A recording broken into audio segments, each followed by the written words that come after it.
Today, I would like to talk about the Goodreads Choice Awards. Specifically, I would like to predict the nominations for the Goodreads Choice Awards. If you don't know, the Goodreads Choice Awards is the list of popular books on their site. No one really knows how the nominations are chosen exactly, but popularity seems to be a large part of it, and then anyone who has a Goodreads account can vote on their favorite of the nominations, and it's generally a popularity contest. There's no requirement to read any of the books to vote in the Goodreads Choice Awards. So today I will be predicting the nominations for the speculative fiction categories. I am talking about the fantasy category, the romantasy category, the young adult fantasy category, and the science fiction category. Speculative fiction is the genre that I am the most in tune to, and I am the most aware of new popular books in those genres. So that is why I am talking about the speculative fiction books. With that said, it was actually really hard to make this list because some of the books definitely could fit in multiple categories, and I'm not exactly sure which category they will end up in if they are popular enough to end up in that particular category. But with that, let's dive into my predictions, starting with the fantasy category. This is the category that I am the most confident about my nominations, though there are definitely books in this category that I'm not super confident about. We will go over that as I talk about the books in this category. So each category on Goodreads has 20 nominations. I'm going to talk about the 20 books on my list, and then I will talk about some possibilities that might make it if some of my nominations are in other categories. First on my list for fantasy is The Familiar by Leigh Bardugo. This one could end up in multiple categories, but I am most confident that it will end up in fantasy. It's possible it could be in romantasy or historical fiction. I don't think it's going to be romantasy, and I don't think it's going to be historical fiction, but I could be wrong. If The Familiar by Leigh Bardugo ends up in fantasy, it has a very strong chance of winning the category. Next, I have The Book of Doors, which I'm pretty confident with labeling this one as fantasy, even though I do think there's crossover with maybe magical realism or more literary fantasy. I still think this one's going to end up in the fantasy category. Next, we have Emily Wilde's Map of the Otherlands, which was solidly in the fantasy category last year. This is the sequel to Emily Wilde's Encyclopedia of Fairies, which was the fourth book in the voting. Like, it did not win the category, but it was the top 5 of the voting in the category. Next, we have The Tainted Cup, which is like a fantasy murder mystery, but it's still very much going to be in the fantasy category. Next, we have The Warm Hands of Ghosts, and this is where I am not confident at all that this will be a fantasy book. This might end up in historical fiction. It could possibly end up in general fiction. I think it's much, much more likely that it will be historical fiction over fantasy. But this does have fantastical elements to it. So I'm putting it tentatively in fantasy, but this might end up in a different category. Next, we have Lady Macbeth, which is another one that could possibly be in historical fiction. I still think it's going to end up in fantasy. And I think it's because it's like a Macbeth retelling. Is Macbeth considered fantasy though? What is Macbeth considered? I'm still going to put this in fantasy. Next, we have The Lost Story, which I still think is going to be fantasy, even though this has crossover appeal with general audiences. I'm pretty confident this is going to be a fantasy one. Next, we have Blood over Brighthaven, but this is an interesting one. Historically, there has not been any self-published books on the nominations for the Goodreads Choice Awards. But whenever a self-published book is picked up by a traditional publisher, those books have made the Goodreads Choice Awards in the year that they were published by the traditional publisher. There are a few books on my list that were previously self-published and then were published by a traditional publisher in 2024 that I am predicting is going to be a nominee. I could be wrong about that, but based off of historical data, that's my guess. Next, we have A Sorceress Comes to Call. This might win my vote in the fantasy category, but it's definitely solidly fantasy. Next, we have When Among Crows, which I honestly forgot came out this year. This came out much earlier this year. And we have A Short Walk Through a Wide World, which I have heard no one talk about since it got published, but it has 104,000 people shelving this book on Goodreads. So I feel pretty confident it's going to be on this list. Next, we have An Academy for Liars, which is another one that I'm not super confident which category it's going to end up in. I think it will be a Goodreads Choice Award nominee. I don't know if this book is romantic enough to end up in Romantasy. I don't think it is. I don't feel like it's pitched that way. And I don't think it's spooky enough to end up in horror, but I don't know. It's a dark academia book, and I'm going to predict that it's going to be a fantasy. Next, we have Voyage of the Damned. This is another one. I feel like there was a lot of buzz around it before it came out and that I've not actually heard anyone talk about it. But I'm basing this off of shelving data on Goodreads, so I feel like it has a strong chance of making the list. Next, we have The Bright Sword, which is a King Arthur retelling, which I guess could go in historical fantasy, or you could put it in historical fiction, but I'm still predicting fantasy. Next, we have The Foxwife, which I feel like could end up in either historical fiction or general fiction. I think historical fiction is more likely, but I'm still predicting fantasy. Also, The Foxwife is one of those, say they decide to put it in the general fiction category. I don't think it has enough people shelving it on Goodreads to compete with other nominees in the general fiction category. General fiction usually has the most people shelving the books in that category. And if it goes up against a fantasy, I think it could make the nominees, but I don't think it would make the nominees in general fiction. Historical fiction, I am not sure, but it could make the nominees there. Next, we have Empire of the Damned. I'm pretty sure these books are considered fantasy, so I'm keeping it in my fantasy category. And the next book is another previously self-published book, that is Can't Spell Treason Without T. This book is very popular, like cozy fantasy, and I expect it will show up in the fantasy category. Next, we have Evocation, which is another book that I feel like was super duper popular, and I've not actually heard that many people like read it. But I think if I was still on Instagram, I would hear more people talking about reading this book. I've kind of not been on Instagram as much, probably since summer, and I definitely think that affects like how much I hear people talk about these books after they were published. The next one I have is The Cemetery of Untold Stories. This is one that I'm not very confident is going to end up in fantasy. This would either be fantasy or general fiction, and if it goes to general fiction, again, I don't think it has the shelving numbers to compete with other books that would end up in general fiction. This is a magical realism story, and magical realism ends up in general fiction, I guess, in the bookstores more often than not. I don't know how many magical realism books end up on like the fantasy nominees for the Goodreads Choice Awards. I maybe need to look into that. Next, we have Hera, which is a Jennifer Saint book. It's very common for a Greek mythology retelling or just a mythology retelling to end up as a nominee, and I think Hera is going to be the one. There's several mythology retellings that were released this year, but this one I feel like has the most buzz around it and some of the highest shelving numbers on Goodreads.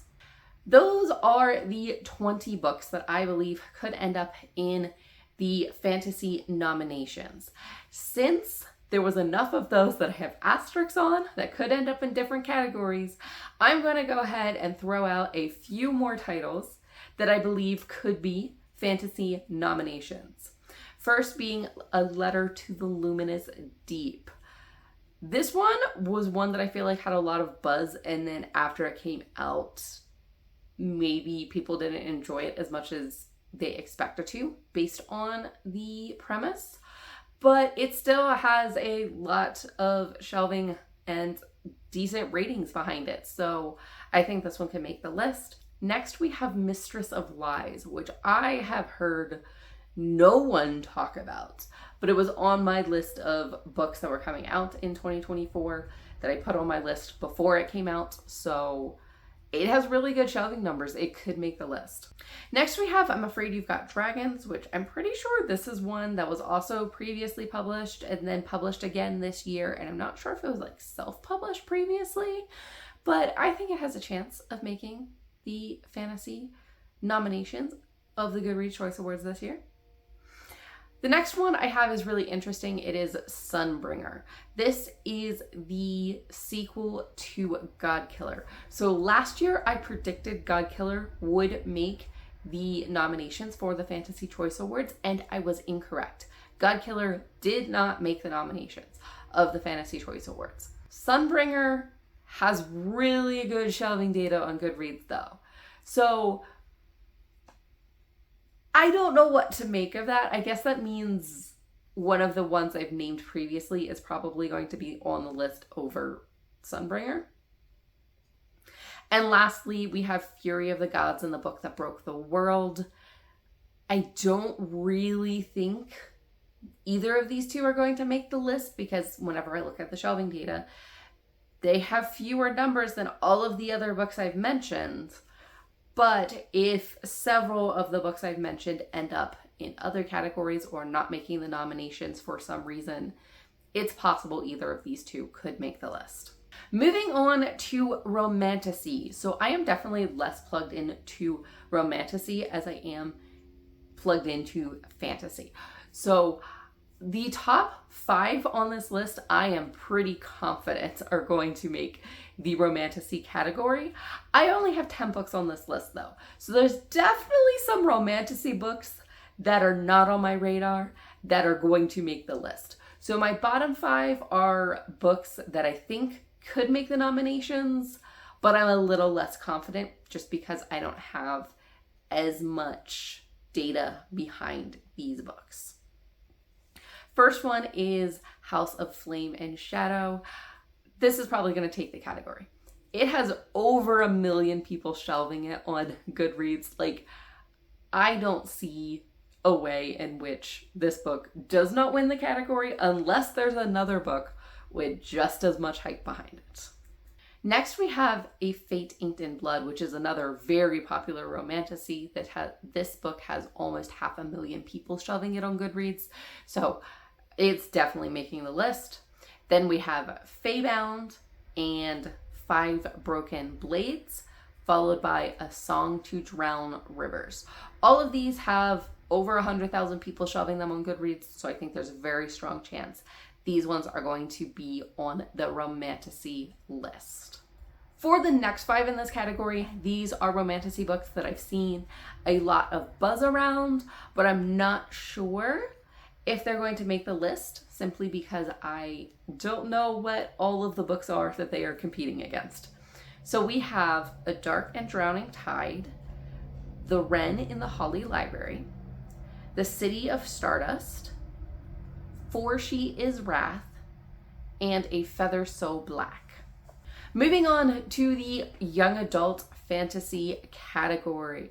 This category, I only came up with 19 books in this list. And the top 10, I am pretty confident, are going to make the YA fantasy nominations. The bottom 10, again, some of them might not make the list. Starting off with A Tempest of Tea, I believe this one has the potential to win the category.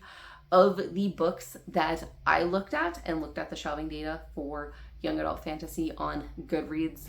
A Tempest of Tea has almost double the number of people shelving it as the rest of the books on my list. Next we have Where the Dark Stands Still. I have heard absolutely no one talk about this book, but it has 96,000 people shelving it on Goodreads. I'm pretty sure it's going to make the nominations. Next we have Children of Anguish and Anarchy. Then we have Air, which is a book that just came out, but has a lot of hype behind it. Lore of the Wild, To Gaze Upon Wicked Gods, So Let Them Burn, Of Jade and Dragons, Destroy the Day, and Fate Breaker are the books that I am the most confident are going to be on the young adult fantasy list. The next 9 books on this list, I believe, have a strong chance of making the nominations, but as I said, I'm a little less confident in these ones. We have The Stardust Grail, The Poisons We Drink, Dragonfruit, Draw Down the Moon, This Ravenous Fate, The Last Blood Carver, The Girl with No Reflection, Blood at the Root, and Godly Heathens.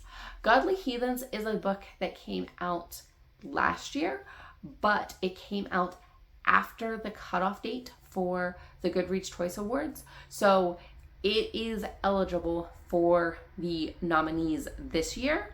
And finally, we have the science fiction category. This category, I have no idea. So last year, I was also super off on my predictions for the science fiction category. And the interesting thing is, as I said, general fiction usually has the most number of people shelving the books in that category. Science fiction can have very few people shelving these books, and it still ends up a nominee in the Goodreads Choice Awards. There were several books last year that I said, these don't have enough people shelving them, they're not popular enough to make the nominations, and they made the nominations. This is also a category I'm not super plugged into, so I'm not very confident with the books that I have, and some of these books might end up in different categories.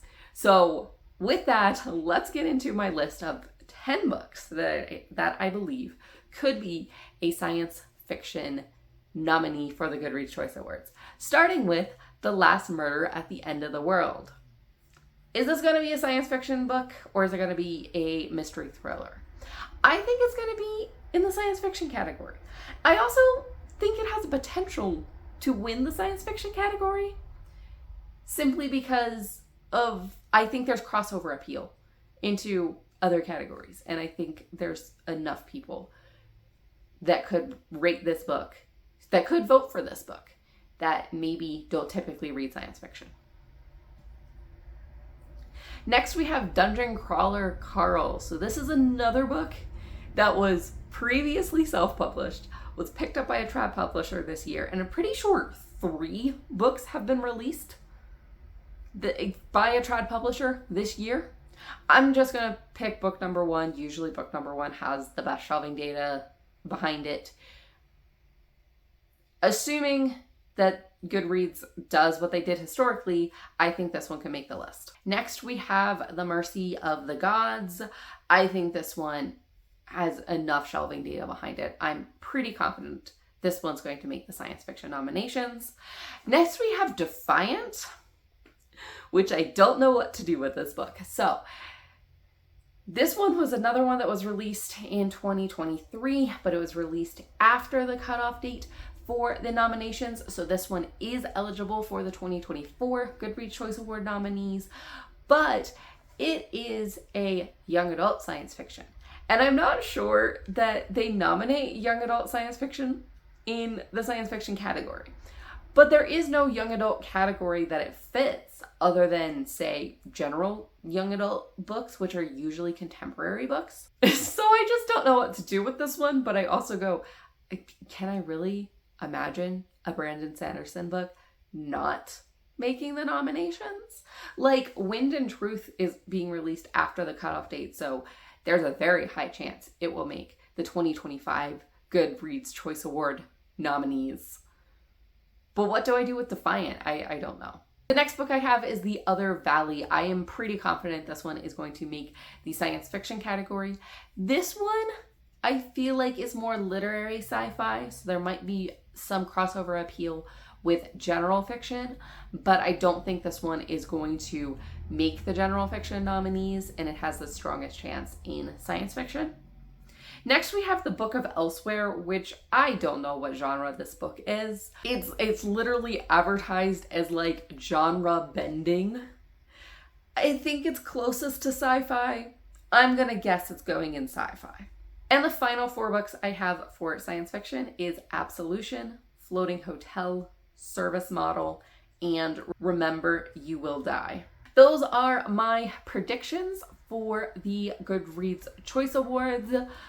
Tell me in the comments where you think I'm wrong, if I missed any books, and what your predictions are for the winners of the Goodreads Choice Awards.